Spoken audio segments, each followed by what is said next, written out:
โยโสสวากขาโตภะคะวะตาธัมโมพาธรรมนั้นใดเป็นสิ่งที่พระผู้มีพระภาคเจ้าได้ตรัสไว้ดีแล้วสันทิฏฐิโก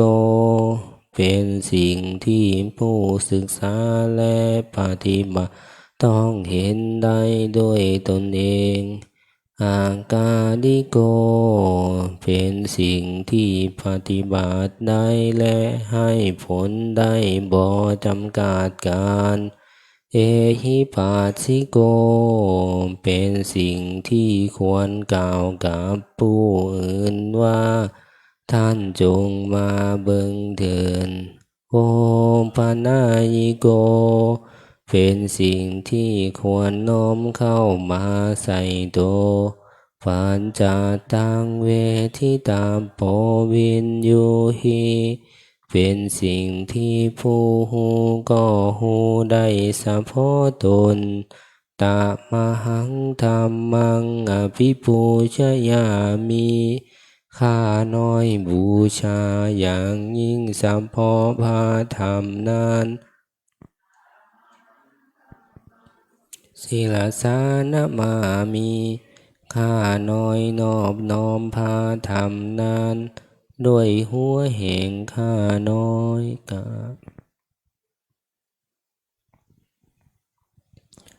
หันธรรมยังสังฆามพิทุติงกโลมาเสโยโสสุปฏิปันโนภะคะวะโตสาวกสังโฆทรงสาวกของพระผู้มีพระภาคเจ้านั้นหมู่ใดปฏิบัติดีแล้วอุชุปฏิปันโนภะคะวะโตสาวกสังโฆทรงสาวกของพระผู้มีพระภาคเจ้าหมู่ใดปฏิบัติกงแล้วญาณปฏิปันโนภะคะวะโตสาวกสังโฆทรงสาวกของพระผู้มีพระภาคเจ้าปฏิบัติเพื่อหูธรรมเป็นเครื่องออกจากทุกข์แล้วสามีจิปฏิปันโนภะคะวะโตสาวกสังโฆทรงสาวกของพระผู้มีพระภาคเจ้าหมู่ใดปฏิบัติสมควรแล้วญาณที่ทางได้แก่บุคคลเหล่านี้คือ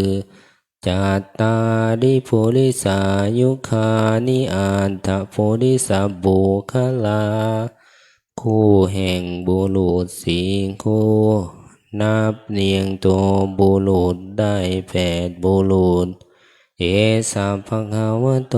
สาวกสังโฆนั่นแหละสงสาวกของพระผู้มีพระภาคเจ้าอาหุเนยโยเป็นสงควรแก่สักการะที่เขานำมาบูชาปาหุเนยโยเป็นสงควรแก่สักการะที่เขาจัดไว้ตอนห้ามทักขิเนยโยเป็นผู้ควรห้ามทักขินาทานอัญชลีกาลนิโยเป็นผู้ที่บุคคลทั่วไปควรทำอัญชลีอนุตตรังปุญญเกตังโลกาสาเป็นเนื้อนาบุญของโลกบ่มีนาบุญอื่นยิ่งกว่าตาคังอภิปูชยามิข้าน้อยบูชาอย่างยิ่งเฉพาะพระสงฆ์หมู่นั้นตมหังสังฆังศิลาสานะมามิ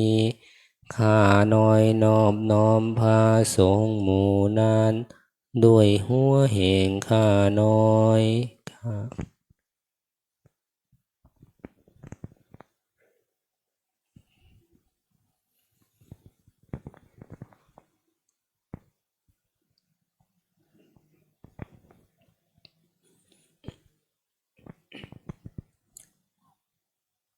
สือมนาที19เนาะ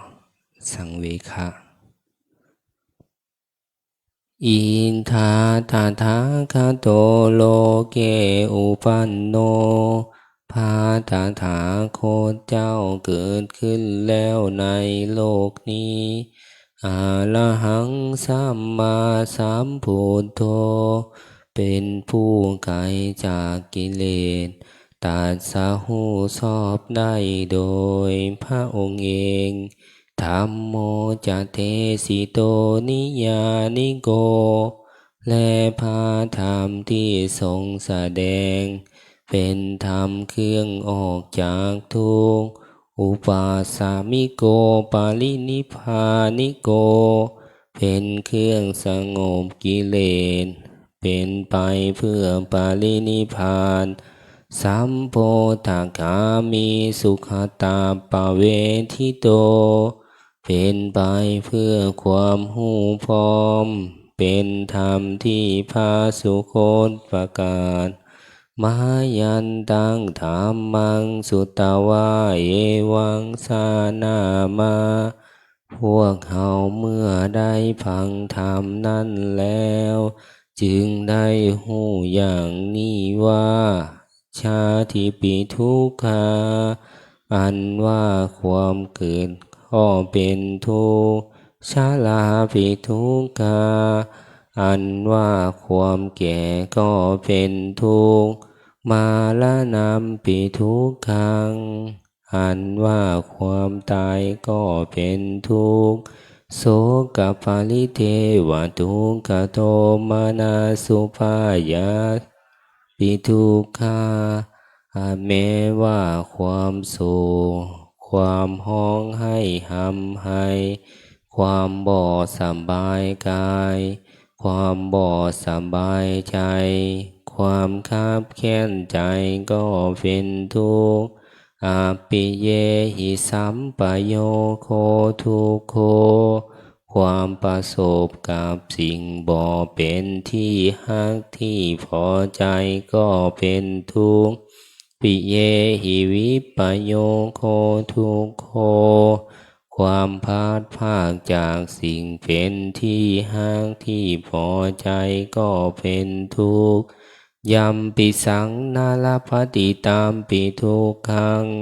มีความปรารถนาสิ่งใดบ่ได้สิ่งนั้นก็เป็นทุกข์สังคิเตนะปัญจุปาทานขันธาทุกขาว่าโดยย่ออุปาทานขันธ์ทั้งห้าเป็นตัวทุกข์เสยทิทางได้แก่สิ่งเหล่านี้คือรูปปาทานขันโธขันธ์อันเป็นที่ตั้งแห่งความยึดมั่นคือรูปเวทนูปาทานขันโธขันธ์อันเป็นที่ตั้งแห่งความยึดมั่นคือเวทนาสัญญูปาทานขันโธขันธ์อันเป็นที่ตั้งแห่งความยึดมั่นคือสัญญาสังขารูปาทานขันโธสันอันเป็นที่ตั้งแห่งความยึดมั่นคือสังขารวิญญาณูปาทานขันโธขันธ์อันเป็นที่ตั้งแห่งความยึดมั่นคือวิญญาณเยสังปาดิญญาญาเพื่อให้สาวกกำหนดหอบผู้อุปาทานขันธ์เหล่านี้เองทาระมาโนโสภควาซึ่งพระผู้มีพระภาคเจ้านั้นเมื่อยังทรงพระชนอยู่เอวังพหุรังสาวเกวิเนติย่อมทรงแนะนำสาวกทั้งหลายอย่างนี้เป็นส่วนหลายเอวังภาคาจัปนานภควโตสาวเกสุสาจานีพหุลังปวัตตติอันหนึ่งคำสั่งสอนของพระผู้มีพระภาคเจ้านั้น ย่อมเป็นไปในสาวกทั้งหลายส่วนหลายมีส่วนคือการแจกแจงอย่างนี้ว่ารูปังอนิจจังหูบ่เที่ยงเวทนาอนิจจาเวทนาบ่เที่ยงสัญญาอนิจจาสัญญาบ่เที่ยงสังขาราอนิจจาสังขารบ่เที่ยงวิญญาณังอนิจจังวิญญาณบ่เที่ยงรูปังอนัตตาหูบ่แม่นตัวตนเวทนาอนัตตาเวทนาบ่แม่นตัวตนสัญญาอนัตตาสัญญาบ่แม่นตัวตนสังขาราอนัตตาสังขารบ่แม่นตัวตนวิญญาณังอนัตตาวิญญาณบ่แม่นตัวตนสัพเพสังขาราอนิจจาสังขารทางหลายทางปวงบ่เที่ยงสัพเพธัมมาอนัตตาติธรรมทั้งหลายทางปวงบ่แม่นตัวตนดังนี้เตมะยังโหตินามหาพวกเขาทั้งหลายเป็นผู้ถึงครอบงำแล้วชาติยาโดยความเกิดสาลามาลาเนนาโดยความแก่และความตายสงเกหิปานิเทเวหิทุเคหิโทมานาเสหิอุปายาเสหิโดยความโศกห้องให้หำให้ความบ่สบายกายความบ่สบายใจความคับแค้นใจทั้งหลายทุกโขตินนาเป็นผู้ถือความทุกข์อย่างหลงแล้วทุกขาปะเรตาเป็นผู้มีความทุกข์อยู่เมืองหน้าแล้วอาเปวนาตเกวาลาสะทุกขังขันธาสะอันตกินิยายาปัญญาเยธาติเหตุจังได้การทำที่สุดแห่งกองทุกข์ทั้งหมดนี้จะปรากฏแจ้งแก่เฮาได้จีลาปารินิพุตัมปิตังภะคะวันตังอุทิสอรหันตังสัมมาสัมพุทธังเฮาทั้งหลายอุทิศสัมภพระผู้มีพระภาคเจ้าผู้ไกลจากกิเลสตรัสรู้ชอบได้โดยพระองค์เอง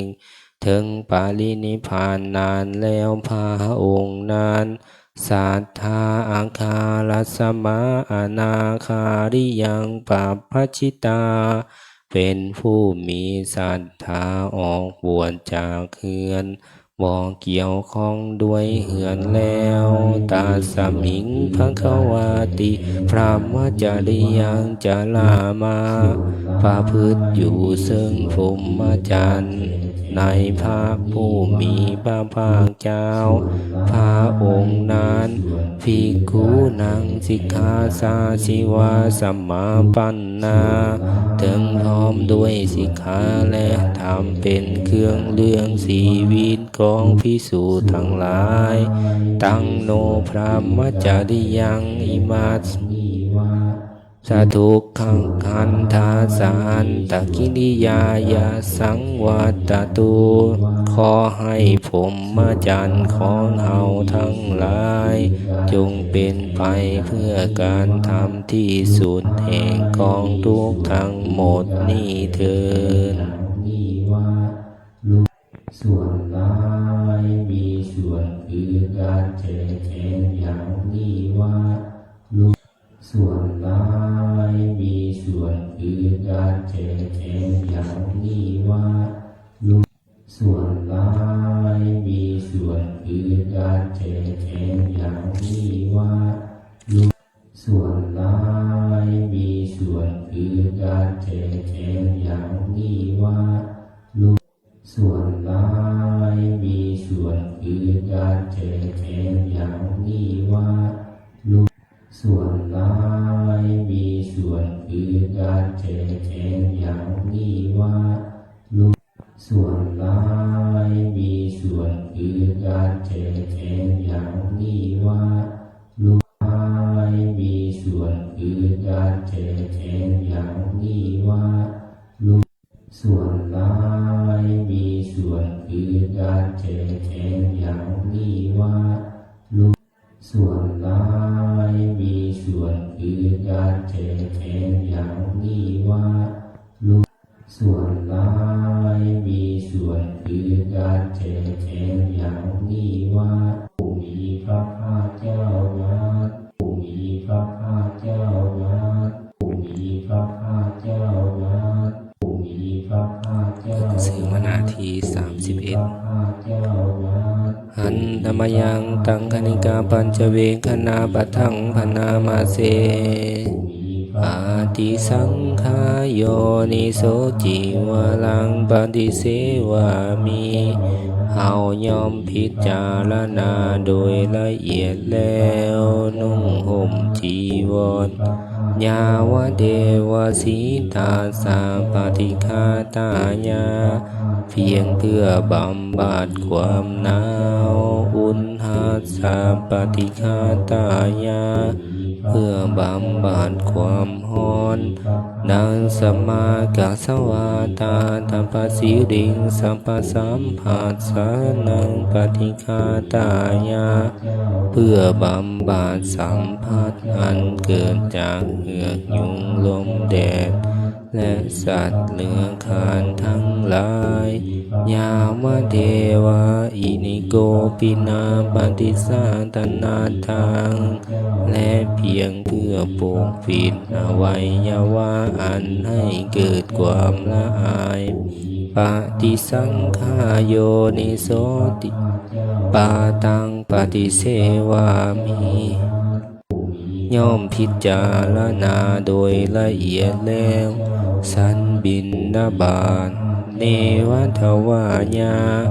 บอกให้เป็นไปเพื่อความเพลิดเพลินสนุกสนานนามัทายา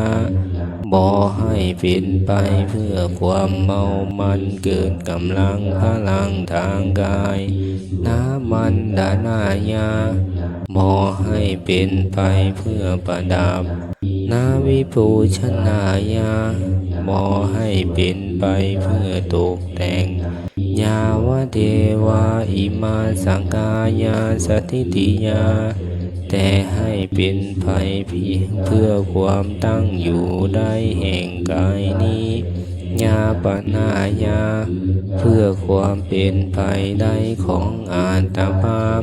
วิหิงสุปาลติยาเพื่อความหมดไปแห่งความลำบากทางกายพรหมจริยานุขหายาเพื่ออนุเคราะห์แก่การประพฤติพรหมจรรย์อิติพุทธานันจะเวทนังปฏิหังคามิด้วยการทำอย่างนี้เฮาย่อมระงับเสียได้ซึ่งทุกขเวทนาเก่าคือความหิวนาวันจะเวทนังนาอุปาเตจามิและบ่ทำทุกขเวทนาใหม่ให้เกิดขึ้น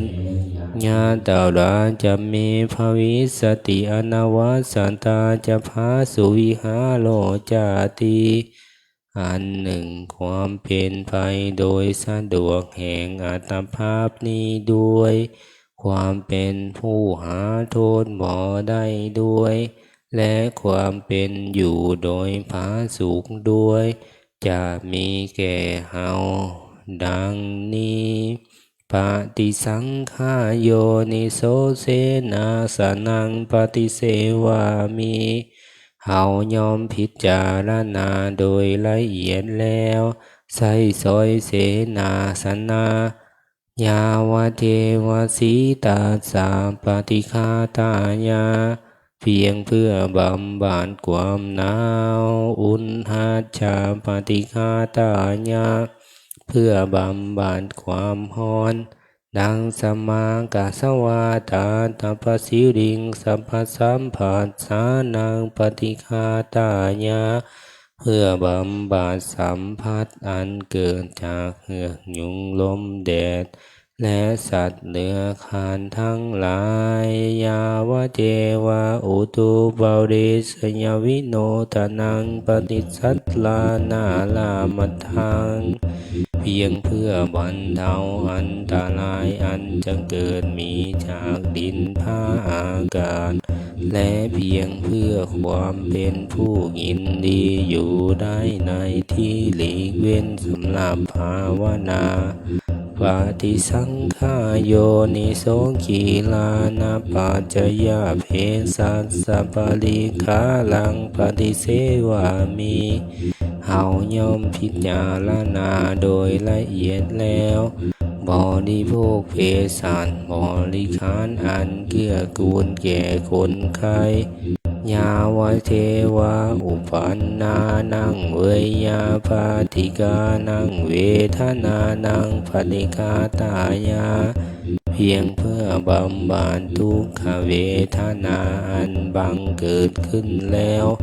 มีอาพาธต่างๆเป็นมูลอาภยาปัจจปรมตายาติเพื่อความเป็นผู้บ่มีโลกเบียดเบียนเป็นอย่างยิ่งดังนี้การไหว้พระสวดมนต์ก็สมควรแก่เวลาเนาะต่อไปก็เราจะได้เจริญภาวนาเนาะตามสมควรอิมายะธรรมานุธรรมาปฏิปฏิยาพุทธังบูเชมิอิมายะธรรมานุธรรมาปฏิปฏิยาธัมมังบูเชมิอิมายะธรรมานุธรรมาปฏิปฏิยาสังฆังบูเชมิเวลาต่อไปก็ให้พวกเราผ่อนคลายอิริยาบถลงเนาะตั้งจิตตั้งใจปล่อยวางทุกสิ่งทุกอย่างผ่อนคลายอิริยาบถลงตั้งกายให้ตรงดำรงสติให้มันอยู่ในอิริยาบถที่เฮาสัพพยะเฮาคิดว่าเฮานั่งแบบไหนและเฮาบ่เวทนามันจะบ่เกิดหลายให้พวกเฮานั่งในอิริยาบถที่เฮาสัพพยะนั่นแหละแล้วคอยเอาสติมาตั้งอยู่ที่ริมฝีปากหรือว่าปลายจมูกของเฮานี่คอยสังเกตเบิ่งอยู่ที่ลมหายใจของเฮานี่ลมหายใจเข้าก็หูลมหายใจออกก็หูโดยที่เฮาบ่ต้องไปบังคับหูแบบปล่อยสบายโดยที่เฮาบ่ต้องไปบังคับบัญชาเนาะบ่ต้องไปอยากบ่ต้องเอาความอยากมา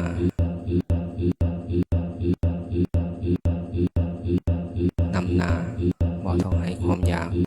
บ่ต้องให้ตัณหามานำหน้าบ่ต้องอยากเห็นลมหายใจจนเกินไปบ่ต้องคิดอยากจะให้มันสงบ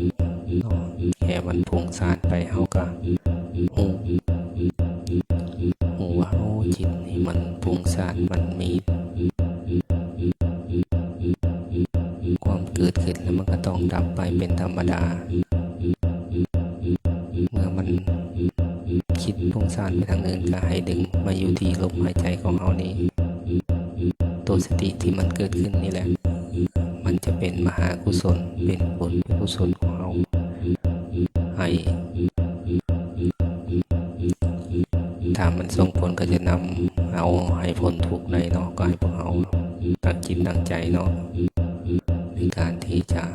เจริญกรรมฐานใส่ความเพียรของเฮานี่แหละใส่สติของเฮานี่แหละหู หูในลมหายใจใส่ศรัทธาของเฮานี่แหละเฮาต้องมีศรัทธามีสติมีวิริยะมีปัญญาพิจารณาไปเรื่อยๆจนกว่าจะสมควรแก่เวลาเนาะ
สมควรแก่เวลาเนาะเปิดหนังสือมาหน้าที่42เปเมตตาอาหังสุขิโตโหมิขอให้ข้าพระเจ้าจงเป็นผู้ถึงสุขนินทุโคโหมิจงเป็นผู้บ่มีทุกข์อเวโลโหมิจงเป็นผู้บ่มีเวรอัมพยาปโชโหมิจงเป็นผู้บ่เบียดเบียนซึ่งกันและกันอะนิโกโหมิจงเป็นผู้บ่มีความทุกข์กายทุกข์ใจสุขีอัตตานังปานิหาลามิจงรักษาตนอยู่เป็นสุขใจสาตนอยู่เป็นสุขเถิดสามเพสัตตาอันว่าสัตว์ทั้งหลายทั้งปวงที่เป็นเพื่อนทุกข์เกิดแก่เจ็บตายด้วยกันทั้งหมดทั้งสิ้นเวลาหนทุกข์จงเป็นสุขเถิดอย่าได้มีเวรแก่กันและกันเลยอัมพยาปชาหนตุจงเป็นสุขเถิดอย่าได้เบียดเบียนซึ่งกันและกันเลยอานิฆาหนตุจงเป็นสุขเถิดอย่าได้มีความทุกข์กายทุกข์ใจเลยสุขีอัตตานังปานิหารันตุจงมีความสุขกายสุขใจรักษาตนให้พ้นจากทุกข์ภัยทั้งปวงเถิดอุทิศส่วนบุญส่วนกุศลเนาะเปิดหนังสือมาหน้าที่44เอาแต่ภาษาลาวสัตว์ทั้งหลายบ่มีที่สุดบ่มีประมาณจงมีส่วนแห่งบุญที่ข้าพระเจ้าได้ทำแล้วในบัดนี้และแห่งบุญอื่นที่ได้ทำไม่ก่อนแล้วคือจะเป็นสัตว์เหล่าใดซึ่งเป็นที่ห่างไกลและมีบุญคุณเช่นมารดาบิดาของข้าพระเจ้าเป็นต้นก็ดีที่ข้าพระเจ้าเห็นแล้วหรือบ่ได้เห็นก็ดีสัตว์เหล่าอื่นที่เป็นกลางหรือเป็นคู่เวรกันก็ดีสัตว์ทั้งหลายตั้งอยู่ในโลกอยู่ในภูมิทั้งสามอยู่ในกำเนิดทั้งสี่มีขันธ์ห้าขันธ์มีขันธ์เดียวมีขันธ์สี่ขันธ์กำลังท่องเที่ยวอยู่ในภพน้อยภพใหญ่ก็ดีสัตว์เหล่าใดหูส่วนบุญที่ข้าพระเจ้าแผ่ให้แล้วสัตว์เหล่านั้นจงอนุโมทนาเอาเองเถิดส่วนสัตว์เหล่าใดยังบ่หูส่วนบุญนี้ขอเทวดาทั้งหลายจงบอกสัตว์เหล่านั้นให้หูเพราะเหตุที่ได้อนุโมทนาส่วนบุญที่ข้าพระเจ้าแผ่ให้แล้วสัตว์ทั้งหลายทั้งปวงจงเป็นผู้บ่มีเวรอยู่เป็นสุขทุกเมื่อจงถึงบุญอันเกษมกล่าวคือพระนิพพานความปรารถนาที่ดีงามของสัตว์เหล่านั้นจงสำเร็จเถิดต่อไปครับ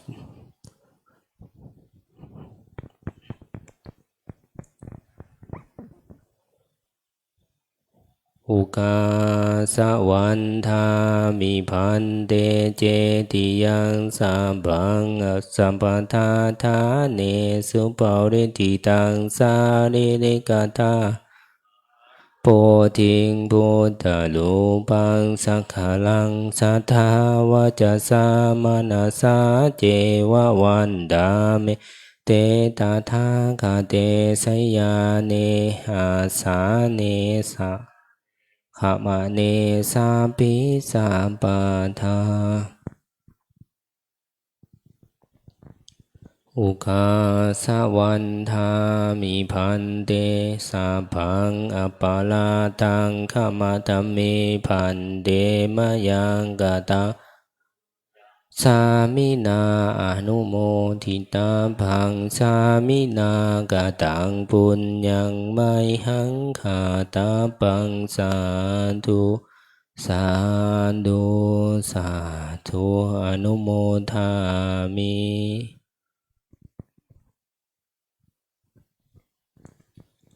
อะระหังสัมมาสัมพุทโธภะคะวาพุทธังภะคะวันตังอภิวาเทมิสวากขาโตภะคะวะตาธัมโมธัมมังนัมมัสสามิสุปฏิปันโนภะคะวะโตสาวกสังโฆสังฆังนะมามิ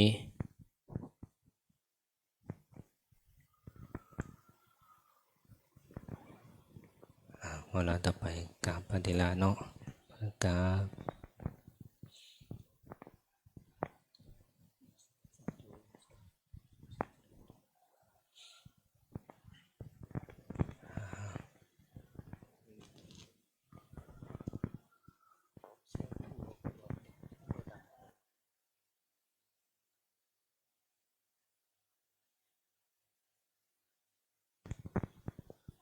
กราบอนุโมทนาบุญน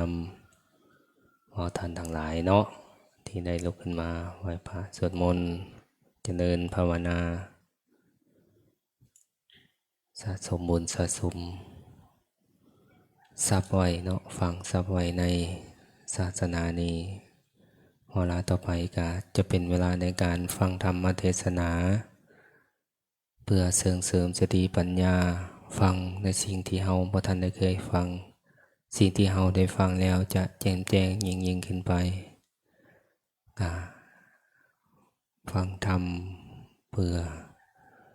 เมื่อฟังแล้วก็ได้นำไปประพฤติปฏิบัติให้เฮาฮู้แล้วเฮาจะได้ปฏิบัติถึงเนาะ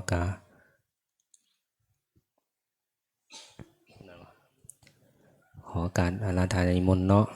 องค์ใดที่จะให้ธรรมะเป็นทานในภาคเสาร์นี้ก็อาราธนานิมนต์ขึ้นสู่ธรรมาสน์เนาะ